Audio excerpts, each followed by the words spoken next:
இறை வார்த்தை மத்தேயு நற்செய்தி அதிகாரம் 6 இறைவசனங்கள் 1 முதல் 6 மற்றும் 16 முதல் 18 முடிய.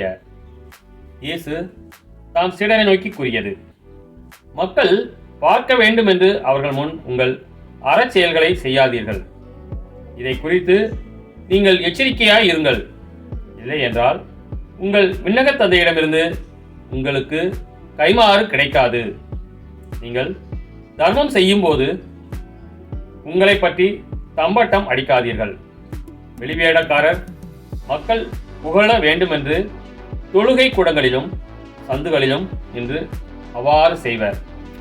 அவர்கள் தங்களுக்குரிய கைமாறு பெற்றுவிட்டார்கள் என உறுதியாக உங்களுக்கு சொல்கிறேன்.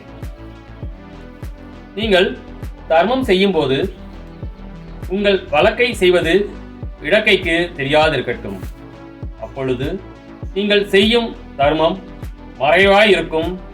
மறைவாய் உள்ளதை காணும் உங்கள் தந்தையும் உங்களுக்கு கைமாறு அளிப்பார். நீங்கள் இறைவனிடம் வேண்டும் பொழுது வெளி வேடக்காரரைப் போல் இருக்க வேண்டாம். அவர்கள் தொழுகை கூடங்களிலும் வீதியோரங்களிலும் நின்று கொண்டு மக்கள் பார்க்க வேண்டுமென இறைவேண்டல் செய்ய விரும்புகிறார்கள். அவர்கள் தங்களுக்குரிய கைமாறு பெற்றுவிட்டார்கள் என உறுதியாக உங்களுக்கு சொல்கிறேன். ஆனால் நீங்கள் இறைவனிடம் வேண்டும் பொழுது உங்கள் உள்ளறைக்கு சென்று கதவை அடைத்து கொண்டு மறைவாய் உள்ள உங்கள் தந்தையை நோக்கி வேண்டுங்கள். மறைவாய் உள்ளதை காணும் உங்கள் தந்தையும் உங்களுக்கு கைமாறு அளிப்பார். மேலும் நீங்கள் நோன்பு இருக்கும்போது வெளி வேடக்காரரைப் போல முகவாட்டமாய் இருக்க வேண்டாம். தாங்கள் நோன்பு இருப்பதை மக்கள் பார்க்க வேண்டுமென்றே அவர்கள் தங்கள் முகங்களை விகாரப்படுத்திக் கொள்கிறார்கள். அவர்கள் தங்களுக்குரிய கைமாறு பெற்றுவிட்டார்கள் என உறுதியாக உங்களுக்கு சொல்கிறேன்.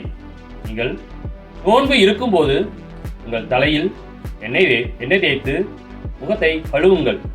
அப்பொழுது நீங்கள் நோன்பு இருப்பது மனிதருக்கு தெரியாது. மாறாக மறைவாய் இருக்கிற உங்கள் தந்தைக்கு மட்டும் தெரியும். மறைவாய் உள்ளதை காணும் உங்கள் தந்தையும் உங்களுக்கு ஏற்ற கைமாறு அளிப்பார். கிறிஸ்துவின் நற்செய்தி.